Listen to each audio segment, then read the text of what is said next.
West Indies don't lack players, they lack direction.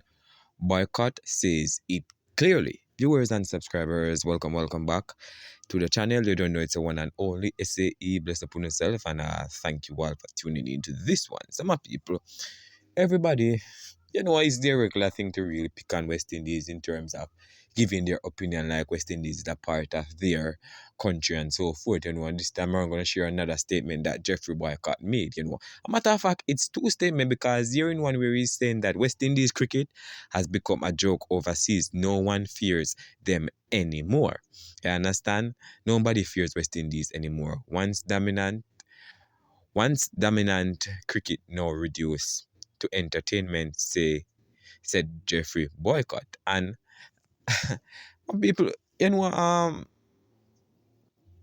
I it's not the first time I'm hearing these stuff, to be honest with you guys. A lot of people come out and said the same thing, that Jeffrey Boycott is saying no, you understand? But my people, remember, if it's the first time on the channel, please go ahead and hit that subscribe button and turn on the post notification bell to be the first alerted whenever a new video is uploaded. So, as I said, let's continue, guys.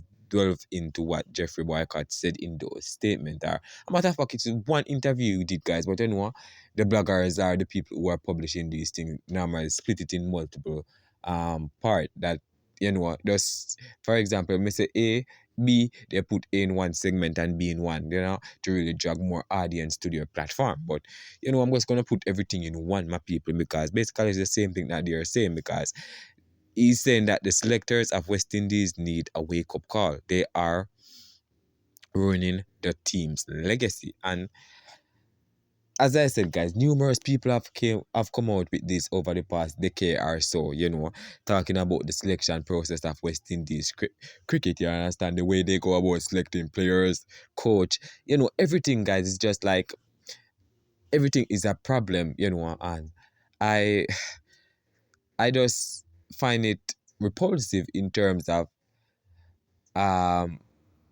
you have seen the problem over the years, but you still continue on this. Is it that the cricket have reached a stage where they don't care or they don't listen to the fans, or they're just going with the flow?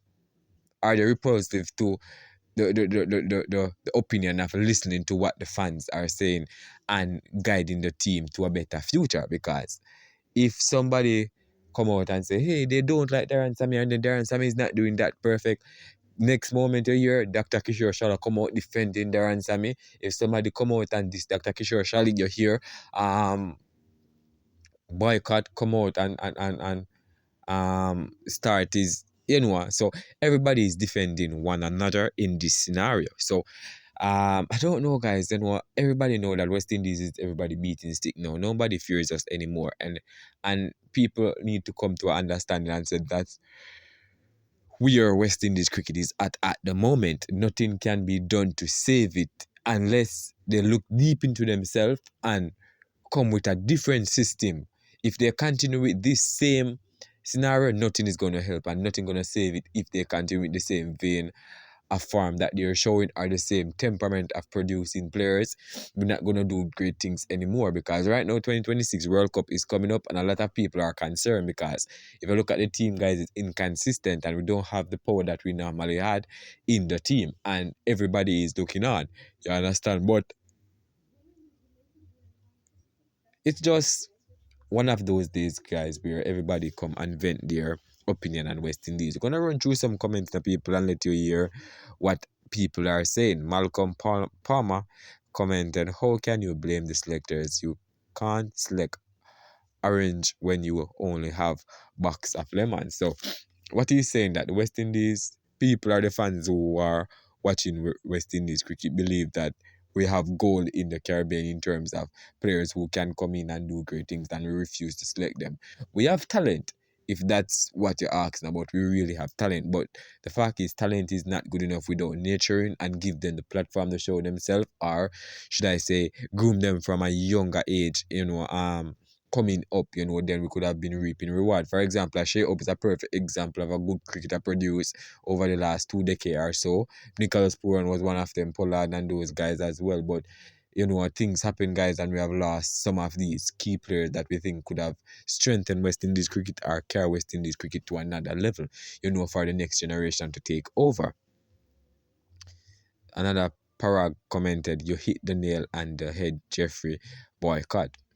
Only selector is Coach Darren Sammy." So, this Miss Angela is saying that Darren Sammy is the selector, so he is the coach as well. You understand? So basically, he should take all the blame. Anthony Daniels correct. Boycott is right. West Indies drew with Australia and Pakistan away from home. Not an feat to achieve, or not an easy feat to achieve. But however, the Almighty Sammy decided to dismantle that team. Only he knows why he had some momentum. So,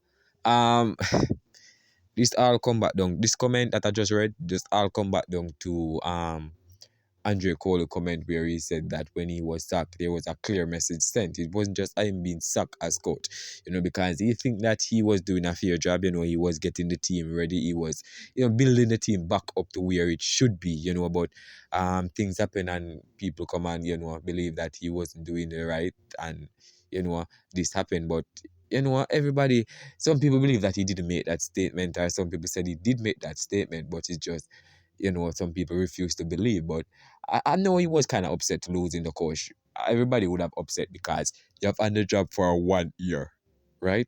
You want this man take over the both different teams separately at the same time, right? And your team was doing fairly well as a test team. West Indies was still rebuilding, and his team was performing perfectly in those two departments, and they refused. They opted, all right, this man is doing a better job than you, and irritated. But when they give him the three coaching job, that's where things fell, guys. I think that's where everything fell because there are extra pressure, extra demand, and Darren Sammy as a coach and as a selector, for a team. And everybody should look at it and understand in a way.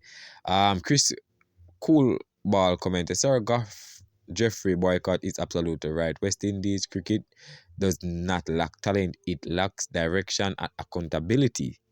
Right? For decades, West Indies cricket, the board's leadership has been dysfunctional, offering no clever vision to region or its constituent nations. What makes this worse is that affluential farmer grades Sir Vivian Richards and Clive Lloyd, Brian Lara, and others um, continued to wield outsized influence, yet they show little willingness to accept responsibility for the long-term damage done under their watch. So this person is blaming the past greats for what's happening to West Indies cricket, my people.